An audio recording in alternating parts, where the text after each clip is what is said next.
Hello YT family, అందరు బాగున్నారా? నేను కూడా బాగున్నాను.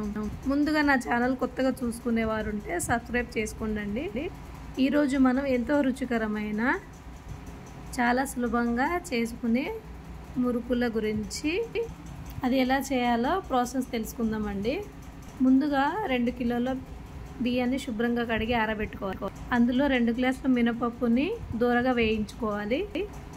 1 గ్లాసు పుట్నాల పప్పు, వీటన్నిటిని మిక్స్ చేసి మనం అందులో కొంచెం ఓమా వేసి పట్టించుకొని రావాలండి పిండి. అలా పిండి పట్టించుకొని వచ్చాక అందులో ఏమన్నా వేస్ట్ పార్ట్స్ ఏమైనా ఉంటాయేమో, చిన్న నల్లకల్ లాంటివి జల్లెడ పడుతున్నదండి. జల్లెడ పట్టి ఆ పిండిని అంతా మనము ఒక బేషన్లోకి తీసుకోవాలి.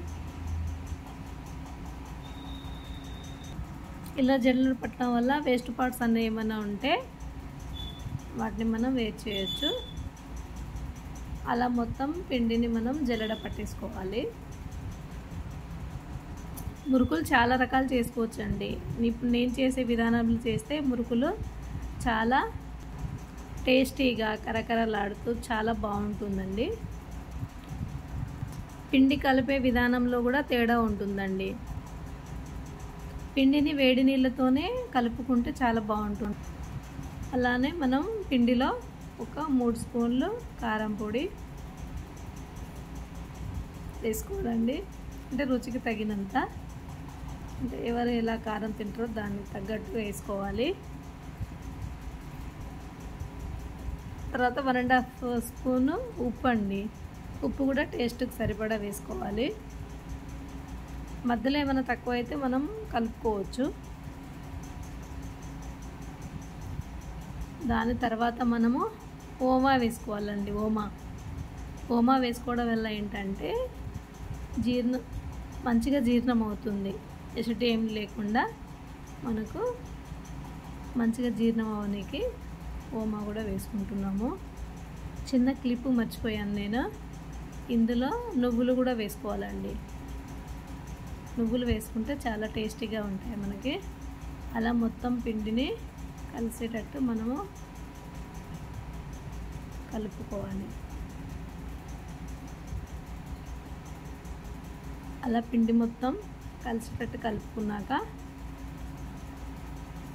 మనం ముందుగా వేడి నీళ్ళు పెట్టుకున్నాం కదండి, ఆ వేడి నీళ్ళు బాగా మరిగించాలి.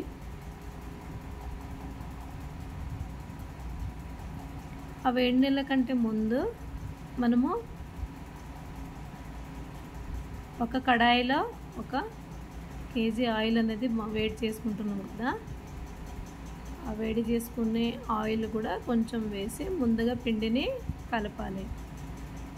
మా అమ్మగారు చేస్తున్నారు చూడండి. ఆ బేషన్లో పిండి సరిపోదని పక్క దాంట్లో వేసారు. కొంచెం కలుపుకోవడానికి కొంచెం ఈజీ ఉంటుంది. ఇప్పుడు వేడి నీళ్ళు ఉంటాయి కదా, ఆ వేడి నీళ్ళను కొంచెం కొంచెంగా వేస్తూ పిండిని కలుపుతూ ఉంది చూడండి.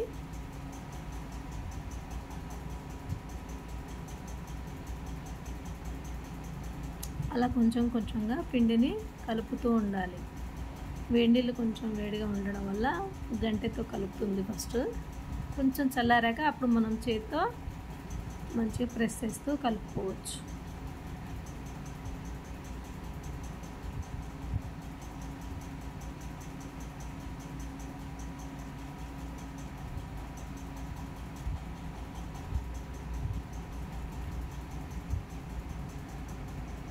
అలా పిండిని కొంచెం కొంచెంగా మొత్తము కలుపుకుంటూ, మరీ మెత్తగా కాకుండా లేదా మరి గట్టిగా కాకుండా పిండిని ఈవెన్గా మనము కలుపుకోవాలి.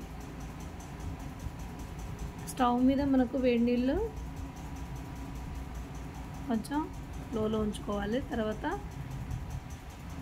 ఆయిల్ అనేది ఉంటుంది కదా, కొంచెం బాగా హీట్ అయ్యేటట్టు చూసుకోవాలి. అది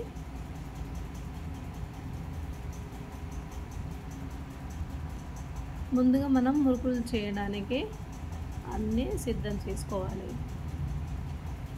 అలా కొంచెం కొంచెం పిండిని కలుపుకొని వేరే దాంట్లో పెట్టుకోవాలి. ఇవి మురుకులు లేడానికి అవన్నీ క్లీన్ చేసి పెట్టుకోవాలండి. మొత్తం మురుకులు గిద్దెలు ఉంటుంది కదా, అది దాంట్లో బిళ్ళలు అవన్నీ క్లీన్ చేసుకొని ముందుగా పెట్టుకోవాలి.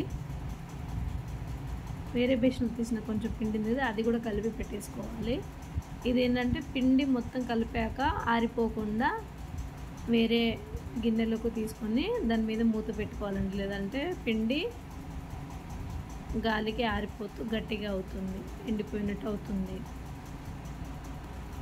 అలా చేశాక మనం 1 by 1 బాగా వేడి ఉన్న నూనెలోకి వేసుకోవాలండి. వేసుకున్న ఒక 5 minutes వరకు వాటిని కదిలించకూడదు.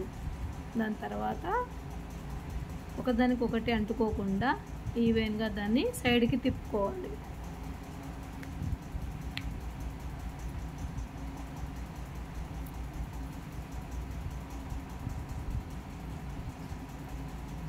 ఇలా మనం మొత్తం పిండితో చేసుకుంటూ ఉండాలి. అయితే మనం మురుకులు చేసుకునే దాంట్లోనే 5-6 రకాల బిళ్ళలు ఉంటాయండి. మనకు ఏ రకం కావాలి, ఎలా కావాలనేది చేంజ్ చేసుకుంటూ చాలా బాగుంటుంది.